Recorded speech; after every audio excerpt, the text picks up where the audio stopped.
All India Radio presents Morning News.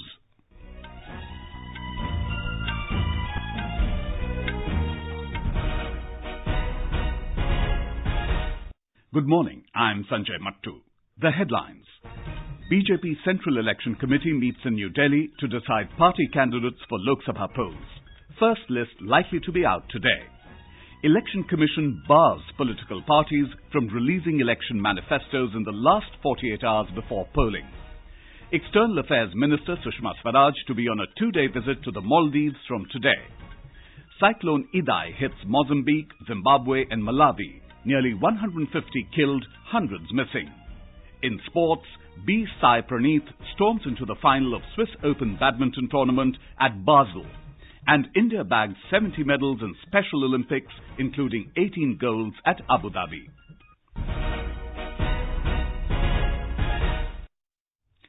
The Central Election Committee of the BJP met in New Delhi to finalize candidates for the Lok Sabha elections.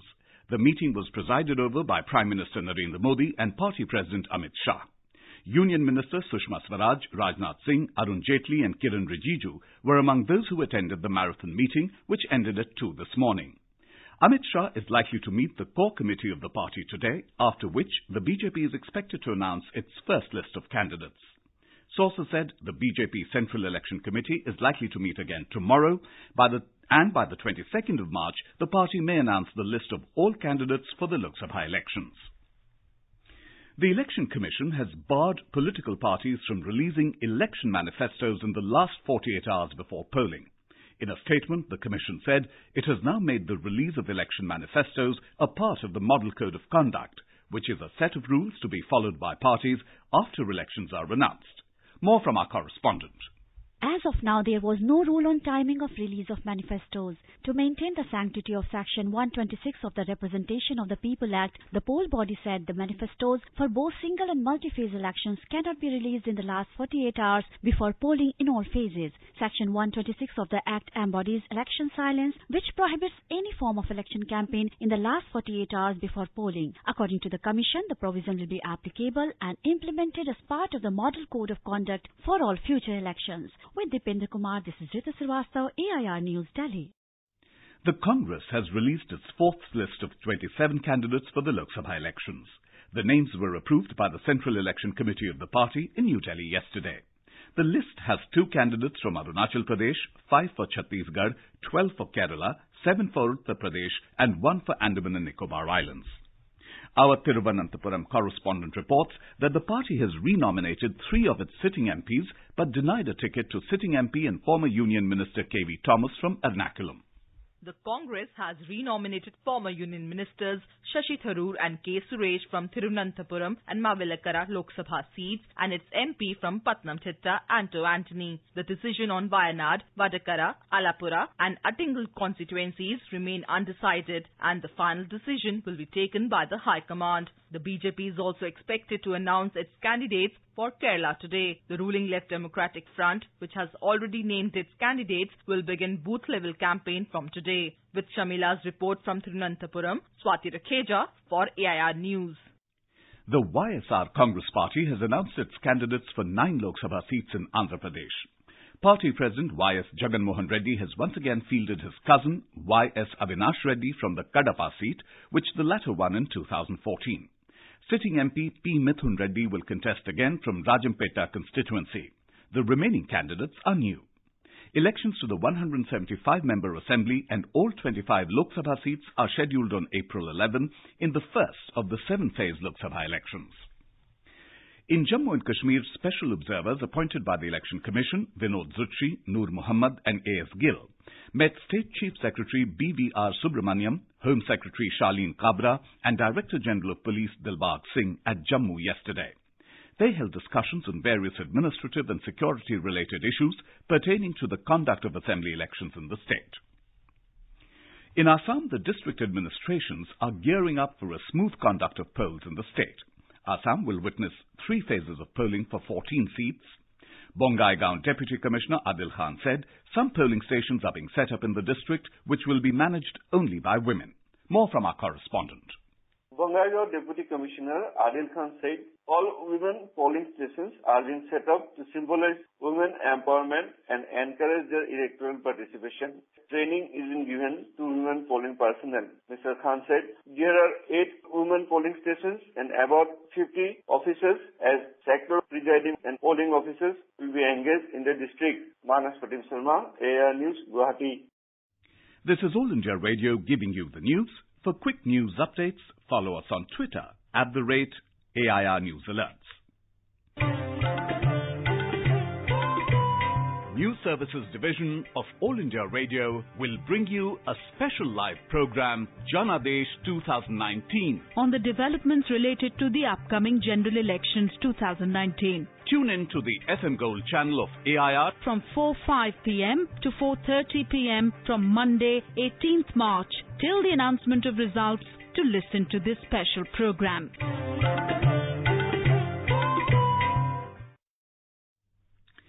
External Affairs Minister Sushma Swaraj will be on a 2-day visit to the Maldives beginning today. She'll be accompanied by a high-level official delegation, including Foreign Secretary Vijay Gokhale. During the visit, the minister will call on the President of the Maldives, Ibrahim Mohammed Soleh, Parliament Speaker Qasim Ibrahim, and meet the Minister of Foreign Affairs, Abdullah Shahid. Our correspondent reports that Mrs. Swaraj is also scheduled to hold a joint ministerial meeting to discuss cooperation on a wide range of issues. Maldives Foreign Ministry said both governments will discuss ongoing and future collaboration, including the agreements made during Maldives' President's visit to India last December. The discussions are likely to focus on development cooperation in the field of health, water supply and sanitation, along with enhancing people-to-people contact. Relations between the two neighbors have vastly improved since taking over of new government under President Ibrahim Solih last November. India has extended financial assistance of $1.4 billion to Maldives for its development needs. Santosh Kumar, AIR News, Colombo. The Indian High Commission has confirmed that 5 Indians are among those killed in New Zealand's Christchurch terror attack. In a tweet, the High Commission informed that Immigration New Zealand has set up a dedicated webpage to expedite visas for family members of Christchurch victims. Meanwhile, the death toll from the terror attack on the 2 mosques has risen to 50, as 1 more victim was found at one of the shooting scenes. Investigators found the victim while removing bodies from the Al-Noor Mosque, where more than 40 people were killed as a gunman stormed the mosque and went on a shooting rampage on Friday. Mozambique, Zimbabwe and Malawi have been hit by a vicious cyclone that has killed nearly 150 people, left hundreds more missing and stranded tens of thousands. According to the United Nations and government officials, Cyclone Idai has affected more than 1.5 million people in the 3 southern African countries. In Zimbabwe, 31 people have died from the flood so far. Many houses have been damaged and bridges washed away in parts of Manicaland province, which borders Mozambique. Zimbabwe's state television station reported that 150 people are missing. The Ministry of Information said the Zimbabwean National Army is leading the rescue efforts. UN agencies and the Red Cross are also helping with rescue efforts. The Brihan-Mumbai Municipal Corporation has appointed a Pune firm to carry out an audit of 157 bridges in the metropolis. The decision comes after the ill-fated Himalaya Bridge that connected to the Chhatrapati Shivaji Maharaj terminus from BT Lane near the Times of India building collapsed, killing 6 persons and injuring several others. More from our correspondent. The BMC's order on structural audit of bridges has been sent to Messrs Structural Designers and Consultant Private Limited, which has carried out structural audits of 66 bridges that includes railway overbridges, foot overbridges, flyovers and subways. Messrs Structural in its report had stated that 26 bridges required minor repairs and 14 bridges needed major repairs in eastern suburbs of Mumbai. The similar order was sent to another firm, CV Khan Consultant Private Limited, which has carried out audit of around 157 structures in western Mumbai. CV Khan Consultant has said that 42 bridges require minor repairs and 28 bridges needed major repairs. Pooja Pal, AIR News, Mumbai.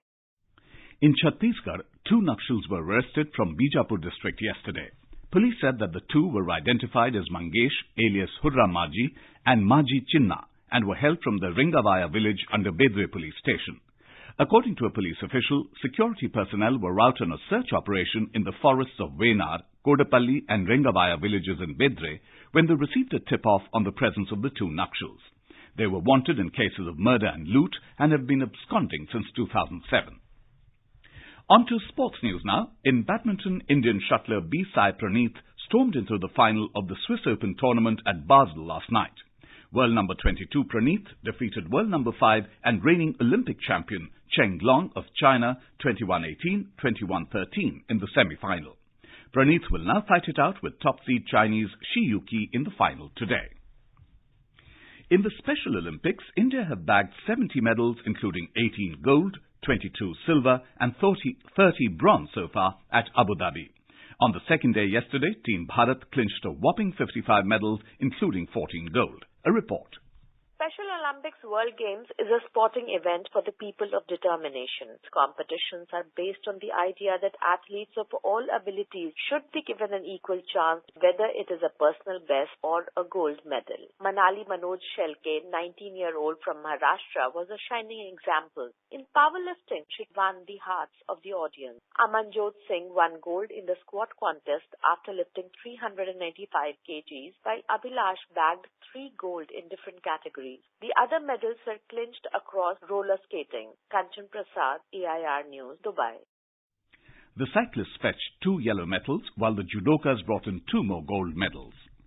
In football, defending champions India will take on Sri Lanka in their last group match of the 5th South Asian Football Federation Women's Championship in Biratnagar, Nepal today. India and Sri Lanka have already entered the semi-finals from Group B by winning their previous matches against the Maldives. India aim to finish top of Group B. A report. After defeating Maldives by half a dozen goals, India will take on Sri Lanka in the last game of Group B. Expressing confidence in her team, coach Memal Rocky has said that players are eagerly waiting for the match. Both the teams have 3 points each after winning their previous match against Maldives. Indian team will try to keep its unbeaten record in CEF Championship. The two sides last met in 2016 at the South Asian Games in Shillong, where India thrashed Sri Lanka by 5-0. Rajkumar, AIR News, Kathmandu. And now for a look at today's newspapers, it's over to Saira Mujtaba. Thank you, Sanjay. The Election Commission's order on the release of manifestos by political parties ahead of the elections is prominently noticed in the press. The Asian Age quotes the Election Commission as saying, "No release of manifesto 48 hours before polls." In a front-page story related to the forthcoming polls, the Pioneer says, "Poll meals on tracks for 2.7 lakh paramilitary forces, MHA clears menu, railways to run 260 election specials, splinter coaches to ferry forces on duty." Political developments in Goa get wide attention on the front pages of most papers. The Tribune writes, "Congress takes claim in Goa, says BJP government in minority. Assembly strength down to 37 after MLA's demise." On the health of incumbent Chief Minister Manohar Parrikar, the Times of India observes, "Parrikar health dips, BJP looks for a new Chief Minister." The papers highlight the government's multi-pronged diplomatic initiatives in tackling terrorism after the Pulwama strike. Citing government sources, the Times of India reports, "India to Pak, give us Dawood to prove sincerity in war on terror." Again citing government sources, the Indian Express writes, "India ready to let another country verify terror apparatus in Pakistan." The Asian Age takes note of Prime Minister Narendra Modi's social media campaign hashtag Main Bhi Chaukidar under the caption, "With Main Bhi Chaukidar drive, PM mocks Rahul." On the hefty tax demand notice on an Aditya Birla Group firm, the Business Standard reports, IT slabs 5,872 crore rupee tax notice on Grasim.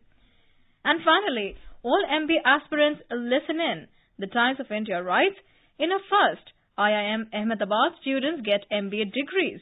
This instead of the postgraduate diploma they got until now." And with that, it's back to you, Sanjay. Thank you, Saira. That was a look at today's newspapers. And now before we end the bulletin, the headlines once again.